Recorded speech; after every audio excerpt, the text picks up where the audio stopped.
Good morning, YouTube. Professor Jiang here with another video.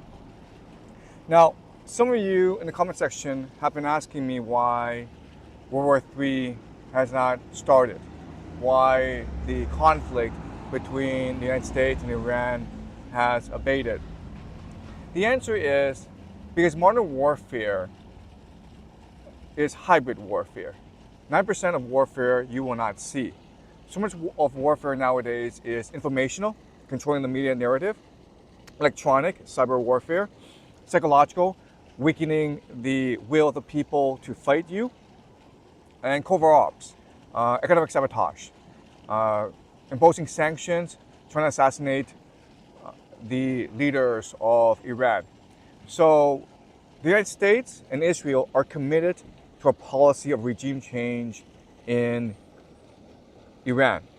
Ideally, they would like to assassinate the Ayatollah Khamenei because that would trigger a succession crisis in Iran. Right now, their main strategy is to decrease the legitimacy of the regime in Iran. And the best way to do that is to decrease the capacity of the state to deliver basic services. For example, water. So what's happening in Tehran right now, a city of 10 million, is there's a water shortage because of heat, because of economic sanctions, because of overpopulation. Tehran is having problems ensuring water supply to its people. You can bet good money that the Israelis and Americans will take advantage of that to engage in economic sabotage, basically trying to destroy as much of Iran's critical water infrastructure as possible. They would want to basically create a famine, a drought. Now, the irony of that is that by engaging in this economic sabotage, the Iranian people will develop a greater resolve to resist. And once the resolve, once the will to fight has been increased to a certain level, then the Iranian government can close off the Strait of Hormuz, which would compel an American ground invasion. And if America were to do that, America were to send in ground troops. And as I've said in multiple videos before, the American military would lose this war. Okay, so that's how I see the war developing over the next few months. Today, I want to talk about what the future is going to look like next 10, 20 years. I want to take everything we've learned so far and combine it into a grand thesis about how the world will develop. And the argument I want to make to you today is that eschatology drives geopolitics. And to make this argument, I'm going to ask three questions. First question is, why are eschatologies so compelling? Second question is, what are the major eschatological traditions and how do they converge together? And the third question is, based on these convergence points, what can we predict about the future? All right, so let's look at the first question, which is, why are eschatologies so compelling? And as I've said before, eschatologies are compelling because they are narratives that capture the human imagination. They answer three fundamental questions. Where do we come from? What are we doing here? Where are we going? It's a complete story on to itself. You can think of eschatologies as scripts, really. Scripts that have a momentum of their own. Scripts that allow for unconscious coordination. Scripts that present roles for individuals to audition for. So just by participating in a script, you are helping the eschatology progress forward. Okay? And to understand why eschatologies are so powerful, please remember the universal law of game theory. In a previous video, I discussed how people win in a game. And the formula that tells us who wins a game is mass times energy times coordination. As I also said in that video, conspiracies there are plenty of conspiracies, but they're not that effective because it's very hard to maintain secrecy. You can't maintain plausible deniability. And because everyone has an ego, it's hard to maintain cooperation because everyone's fighting for his or her best self-interest. But with an unconscious coordination, which is what an eschatology provides, that allows for secrecy, plausible deniability, and frictionless cooperation. And that's why eschatologies are so powerful. Now, some of you may hear this and think this doesn't make any sense because it's really individual self-interest that motivates us. And what's really important to understand is these things, eschatologies and individual self-interest, are not in conflict with each other. In fact, they reinforce each other. Now, in school, you may be taught that to succeed in life, you have to work hard, you have to be talented, you have to get good grades in school, and you have to be very intelligent. Certainly that's what I believed. And it took me 20, 30 years to recognize I was wrong. It's not what you know, it's who you know. To succeed in life, you have to be able to work with others in a secretive, unconscious, coordinated manner in order to achieve certain goals. And that's what eschatology provides. So when you subscribe to an eschatology, when you commit to an eschatology, others will help you achieve wealth and power. Okay, so that's why eschatologies are so compelling and so powerful. Not only do they capture our imagination and inspire us to collective action and sacrifice, they also benefit us materially. Okay, so now let's move on to second question, which is what are the major eschatological traditions out there and how do they converge? So before I go into the 6 major traditions, I want to remind everyone of 3 caveats. The first caveat is that within each religion, the eschatology is only a minority extreme view. Okay? Only a small minority of religious devotees will actually believe in the eschatology. That's the first caveat.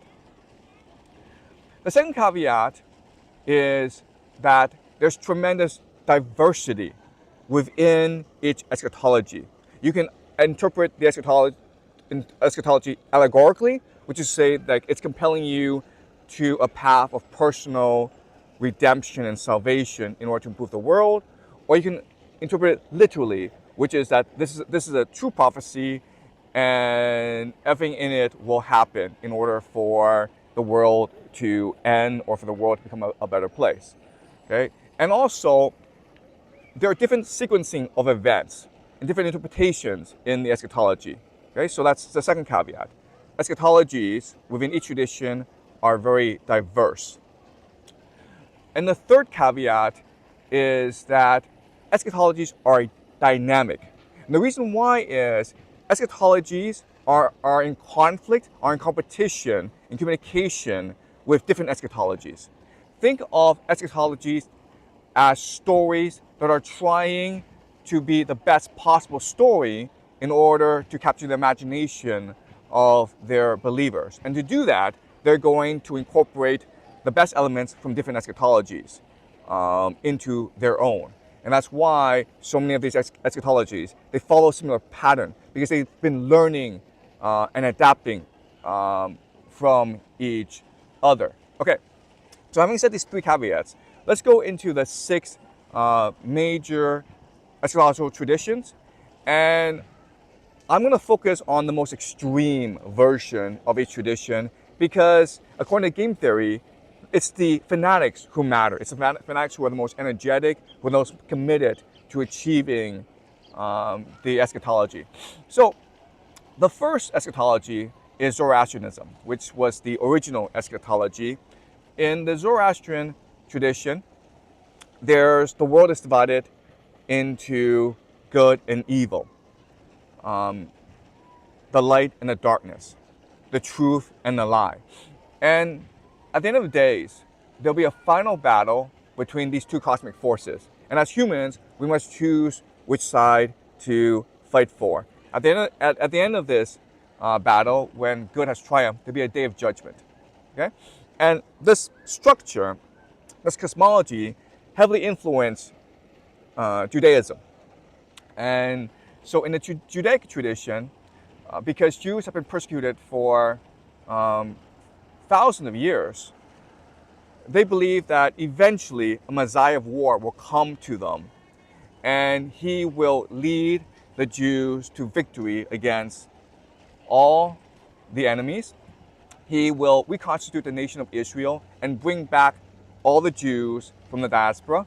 He will build the third temple, and he will usher in the Messianic age of peace, prosperity, truth, justice. Okay, that's the Judaic tradition. The Judaic tradition went on to influence the Christian Zionist or the Protestant tradition. Okay, so the Protestants believe that the Messiah is Jesus and he's already come. So in order to usher in his second coming, certain conditions have to be met. First condition is the nation of Israel has to be reconstituted, and it was in 1948. Then the third temple has to be built, and there has to be a war of Gog and Magog. The Antichrist has to appear. And once these conditions are met, then to save his people, Jesus will descend from heaven on a cloud, destroy all his enemies, and usher in a millennium of peace, truth, and justice before the final judgment. When Jesus returns, there will be a rapture where all Christians will immediately ascend to heaven. So that's the Christian Zionist Protestant tradition. And again, this is the most extreme form of that tradition. Then you have the Islamic tradition, which is based both on the Judaic and the Christian tradition. And it's very similar. So the Muslims believe that after an age of tribulation, when the world has turned its back on God, when the world is divided, a great leader will come to unify the people and lead the people to victory in the war of Gog and Magog. Gog and Magog is interpreted as the Antichrist, and Gog and Magog can be interpreted as maybe Western civilization for its materialism, but it could also be a certain force. So, for example, maybe the city of London. So that's the Islamic tradition. Then you have the Orthodox tradition, which is what we talked about in the last video. The Orthodox tradition believes that Moscow is a third Rome and has a destiny to restore the Byzantine Empire. And to achieve this destiny, Moscow will fight a war with Turkey. It will destroy Turkey and then return the Greeks to Constantinople, thus restoring the Byzantine Empire and thus unifying the Orthodox Christian world. Now, what's really interesting is that there is a geopolitical theorist named Alexander Dugin who's turned this eschatology into a master plan for Vladimir Putin to implement. If you don't know who Alexander Dugin is, you have to watch his interviews, you have to read his books, because he's probably the most important geo-strategic thinker we have today. I'm going to put his videos and his books in the description below, so please make sure you spend the time to actually research him, because so much of what he says helps us understand the world as it is today and how the world would develop over time. So in 1997, Dugin published a book called Foundations of Geopolitics, where he describes this master plan for how Moscow can restore the Byzantine Empire. So what he understands is that for the longest time, whoever controls the seas controls the world, because most trade was done through sea. But in a time of nation states, in a time of railways, if one power can unite the Europe and Asian continents into the Eurasian continent, then that power can negate sea power and become the global hegemon.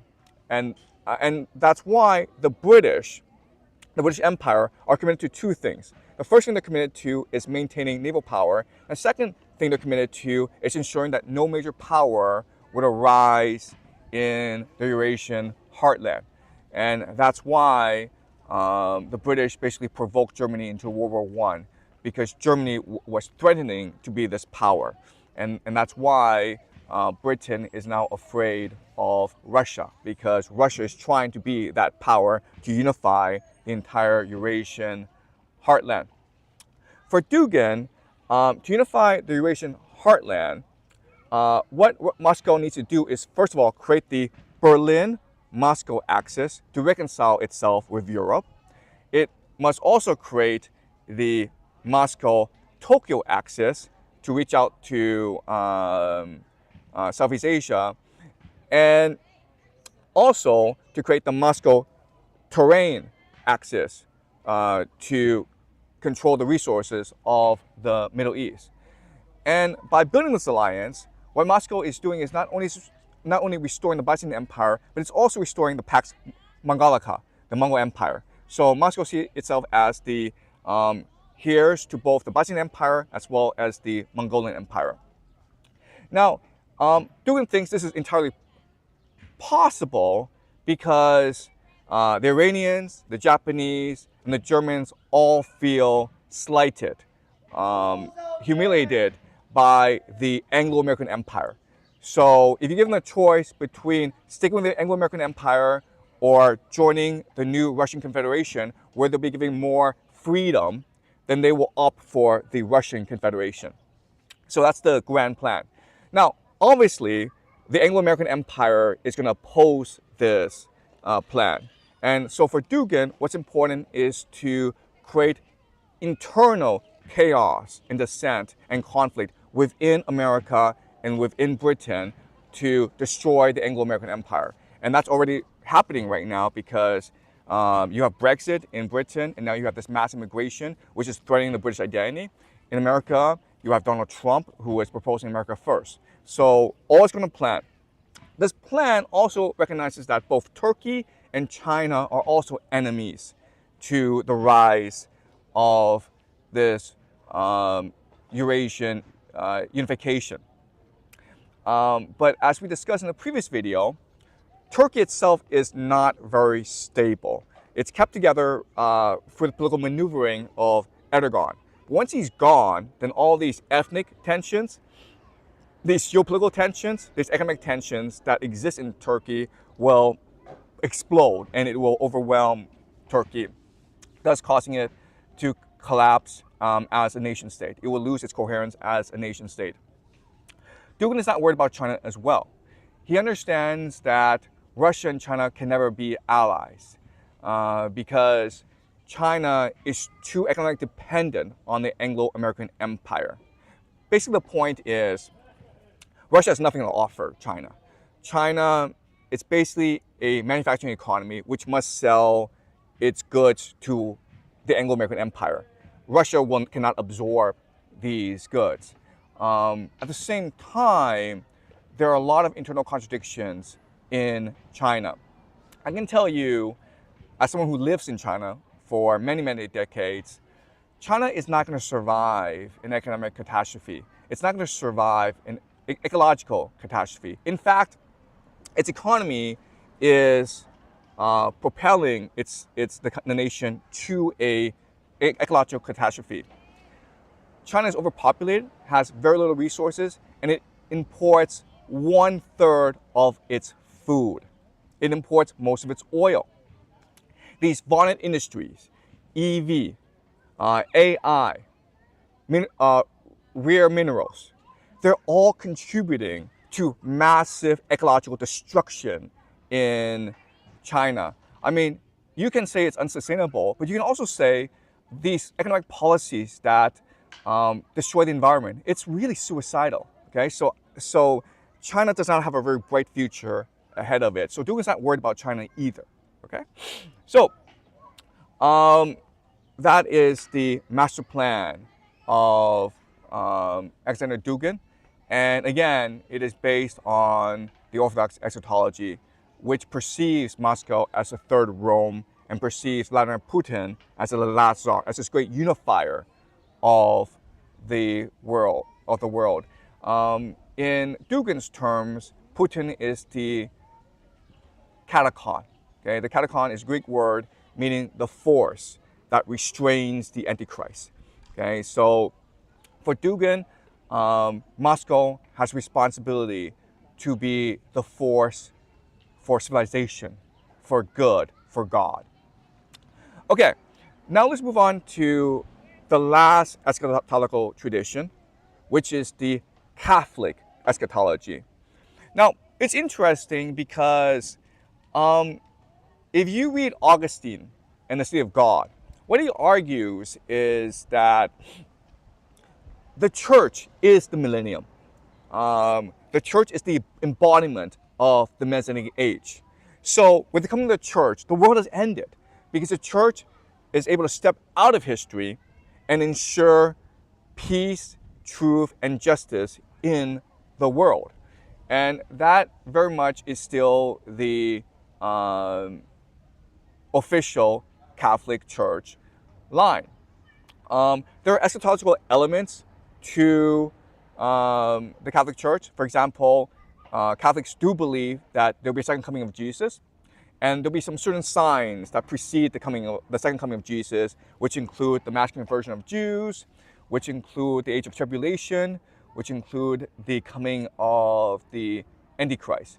But for the most part, the Catholic Church is committed to a policy of personal eschatology, which argues that it is for our own personal transformation, our own personal salvation and redemption through the guidance of the church that allows for a better world.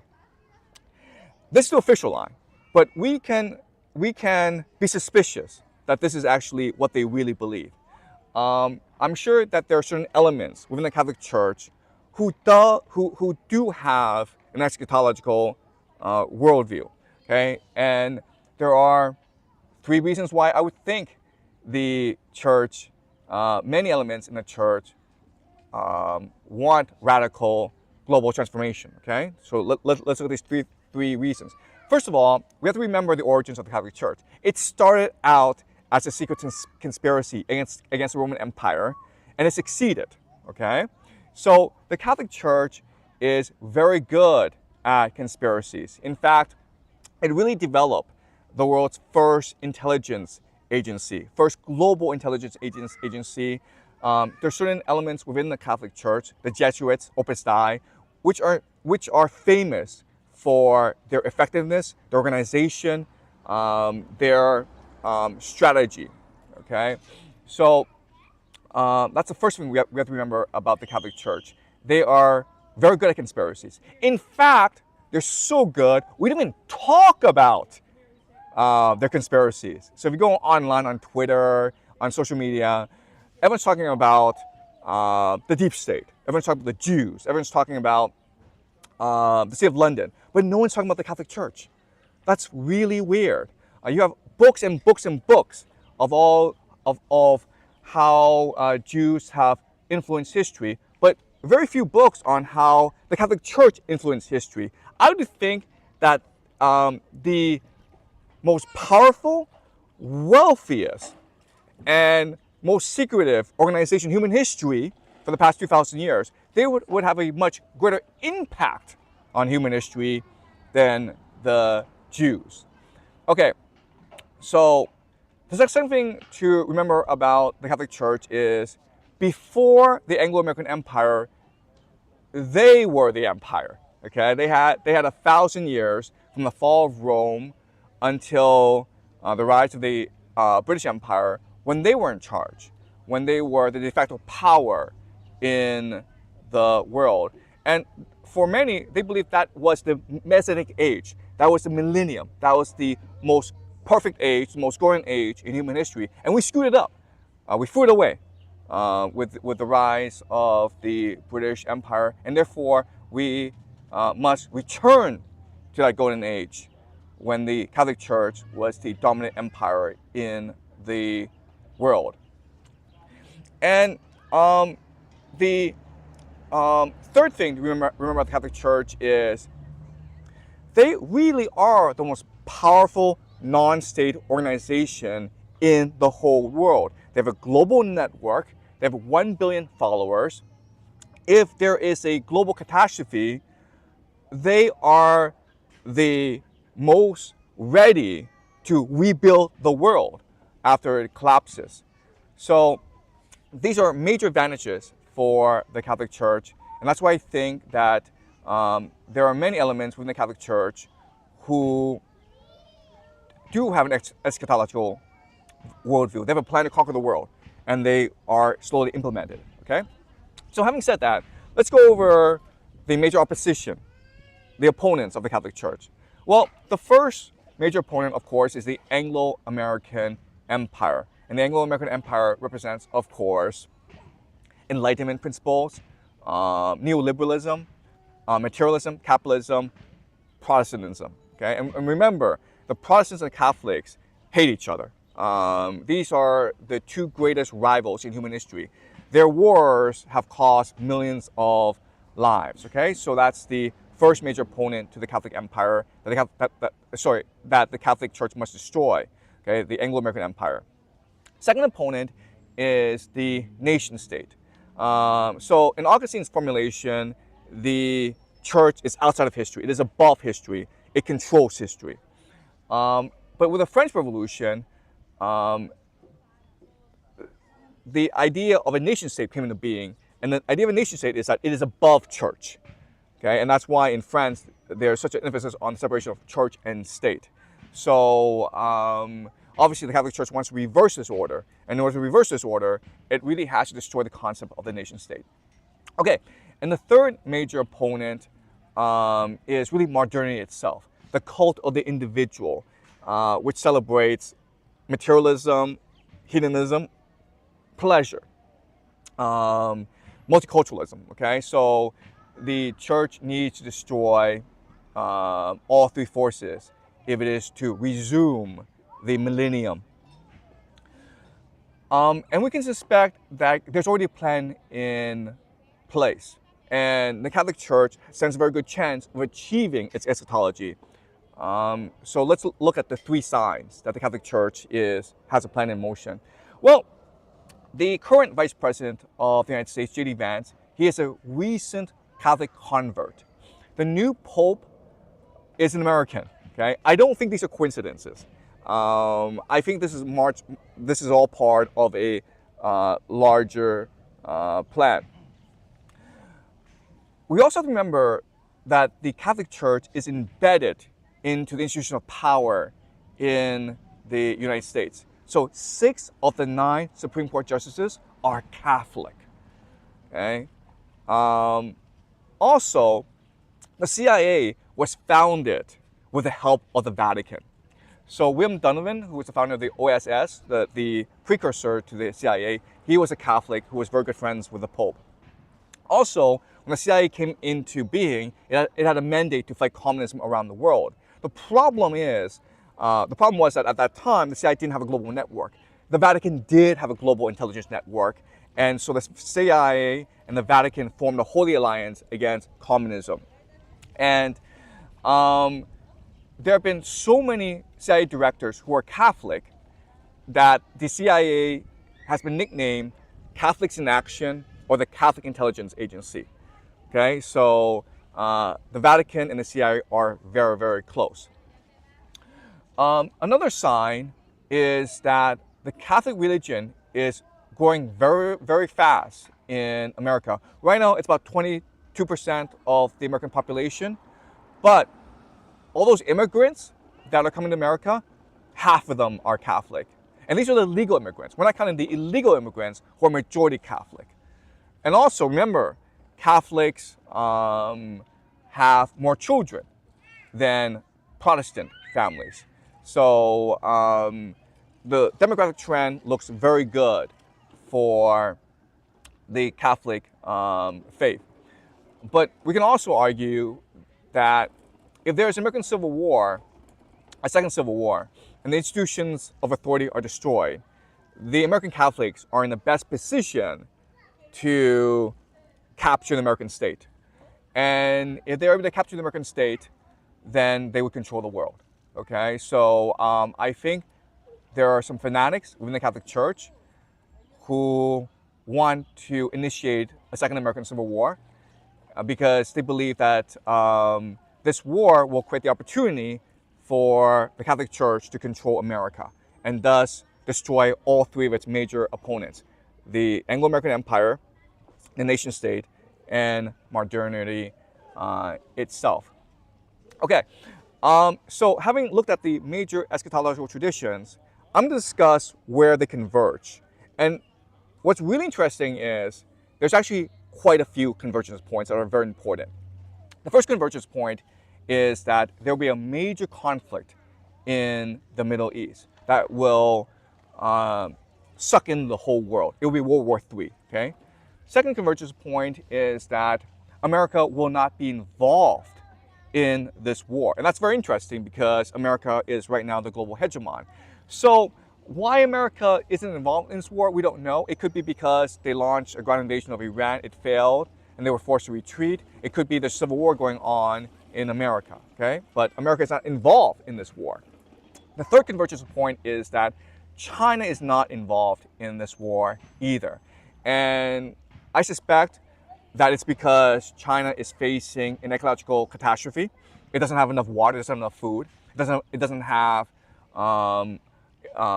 enough resources for its people, and you have internal dissent throughout the nation. China is having a hard time keeping itself together. The fourth convergence point is that the Antichrist will emerge. And different traditions understand the Antichrist differently.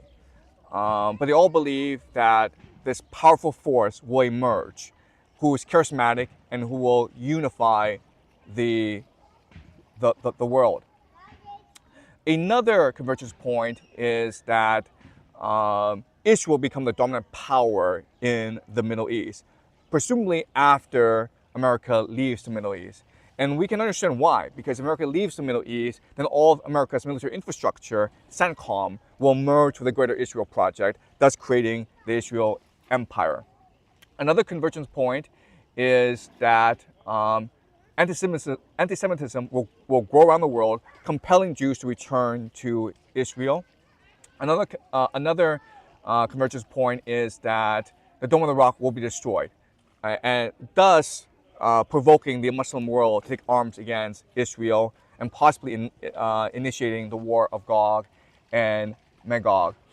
Another convergence point is the age of tribulation, when the world will face economic, ecological, geopolitical catastrophe after catastrophe after catastrophe, when people's faith will be tested, when the Antichrist will emerge to deceive people into believing false prophecies, into believing magic, into believing superstitions, into denying the authority of God and of the church. Okay, so these are the major convergence points. So now let's go on to question number 3. Based on these convergence points, what can we predict about the future? So based on all this, I'm going to paint you a picture of the future and what it looks like. And some of these will not work out, some of these will work out. But it's an interesting framework for us to think about how geopolitics might develop over the next 10 to 20 years. Okay, so the United States launched a ground invasion of Iran. Iran is supported heavily by Russia. The United States, after a few years of fighting, they give up and they retreat. And so the American empire retreats back into the Western continent. But this triggers a civil war in America. In Ukraine, NATO decides Odessa will be the last stand. So Russia encircles Odessa and lays siege to it. All of NATO is brought in to defend Odessa. This is the very last stand. And France, Britain, Romania, Poland, All the NATO countries are brought in. Turkey is brought in as well. And it's a stalemate. This war is going nowhere. But the Europeans don't understand why they're fighting this war. The European people revolt. And this causes civil war in France, in Britain. It causes political upheaval in Germany. It causes a political revolution in Turkey. And after these civil wars and these revolutions, Europe becomes more pro-Russian, allowing for reconciliation between Putin and Europe. Turkey is destroyed in this process. Putin allows the Greeks to return to Constantinople, restoring the Byzantine Empire, and thus unifying the Orthodox world. After the United States leaves the Middle East, the Greater Israel Project becomes the Empire of Israel. The Empire of Israel, in order to restore the Davidic kingdom, in order to usher in the Messianic age, they destroy the Dome of the Rock to build the third temple. This causes anti-Semitism to explode throughout the world, thus compelling Jews to return to Israel. The entire Islamic world wants vengeance against Israel, but their leadership, their political elite, have been co-opted and compromised by the Anglo-American Empire and by the Israeli Empire. And so this forces revolutions and civil conflict around the Islamic world. And now people are begging for the Mahdi to return. The Mahdi is their world unifier. At this point, there are certain elements within the Islamic world who see Putin as the great savior. And in the Islamic eschatology, the name for Putin is Dao Kanan, which is the same concept as the Orthodox idea of the catacon, okay? The one who stops the Antichrist from emerging. And so Putin will initiate reconciliation between the Islamic world and the Orthodox world. It'll be an alliance between the Orthodox and the Islamic world. And at this point, Putin can now seek reconciliation between the Islamic Empire, the Islamic world, and the Israeli Empire. He can also seek reconciliation between the Orthodox world and the Catholic world, and thus unifying the world under him. Okay, so this is the framework of the world for the next 10, 20 years. Now, do I think this will actually happen? Do I actually think that Putin will replace the Anglo-American Empire? He thinks he will succeed, but I don't think he will succeed. And the reason why is because he's human. And once he dies, then civil conflict will rise within this grand alliance. And this civil conflict will lead to catastrophe after catastrophe after catastrophe. It will be the age of tribulation. Many, many people will die in this age of tribulation. So the outlook for humanity is not that great. And this is no different from what happened in about 650, 600 Common Era, when Muhammad was this great charismatic figure who was supposed to unite the entire world, and he would have if he lived another 10 years. Unfortunately, he died, and this created civil conflict within the Muslim world. Okay, so those are my predictions. Okay, and again, the thesis, the grand idea is eschatology drives geopolitics. So if things happen the way they do, then it's because of eschatology. And that gives us proof, compelling proof that it's really eschatology that drives geopolitics. So we'll see what happens next 10, 20 years. Now, having said that, all this, I have to say, it's not secret what I'm saying. It's not a great secret I've uncovered. I mean, if you read Alexander Dugin, he lays out this plan coherently in his interviews and in his books. So then the question then is, given that this is public domain knowledge, why doesn't the Anglo-American Empire respond strategically to this? Why doesn't the Anglo-American Empire have countermeasures and counter-strategies? Why isn't the Anglo-American Empire intent on its own self-preservation? And the answer is because the people who control the Anglo-American Empire today don't care. Because to be dead in 10, 20, 30 years' time. All they want to do until they die is enjoy their life. And they don't care what will happen to the world after their death. These people, of course, are called the baby boomers. They're the ones who control all the political power, the financial power, the influential power in America, the cultural power in America and in the West today. And that's why the West is dying, okay? So I'm going to talk about this topic in my next video. So I look forward to seeing everyone then. If